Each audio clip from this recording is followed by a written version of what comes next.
Жанайдар Мусин атындағы Көкшетау жоғары қазақ педагогикалық колледжі филология бөлімінің 3-ші курс студенті Төлеубаева Бегайым.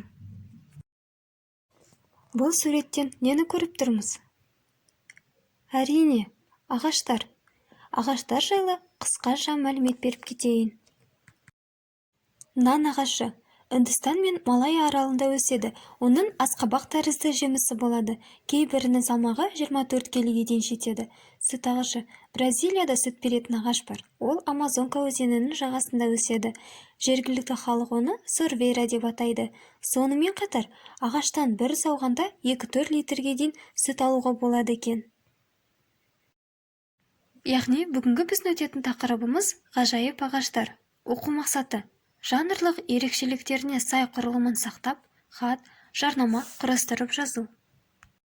Бірінші тапсырма: мәтінді оқыңдар. Нан мен сүт қалай алынатынын еске түсіріңдер. Дескриптор: мәтінді оқиды, 1 ұпай, еске түсіреді, 1 ұпай, барлығы 2 ұпай. Бұл тапсырмаға 7 минут уақыт беріледі. Ойынды жинақтап, тапсырманы орында. Жарайсыздар, өздеріңді бағдарлама әдісі арқылы бағала. Қызыл түс: түсінген жоқпын, сары түс: әлі де практика, қажет сұрақтар бар, жасыл түс: барлығы түсінікті. Екінші тапсырма: қою қаріппен берілген сөздердің синонимдерін тауып жазып, бірнеше сөйлем құрыңдар.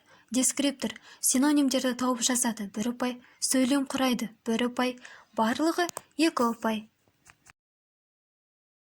Бұл тапсырмаға 10 минут уақыт беріледі. Мұқият бол. Бәрекелді, өзіңді смайликтер әдісі арқылы бағала. Өте жақсы, жақсы, орташа. Үшінші тапсырма: көп нүктенің орнына қосымшаларды орфографиялық заңдылықтарды сақтап жазып, себебін түсіндіріңдер. Дескриптор: орфографиялық заңдылықтарды сақтап жазады, 1 ұпай, себебін түсіндіреді, 1 ұпай, барлығы 2 ұпай.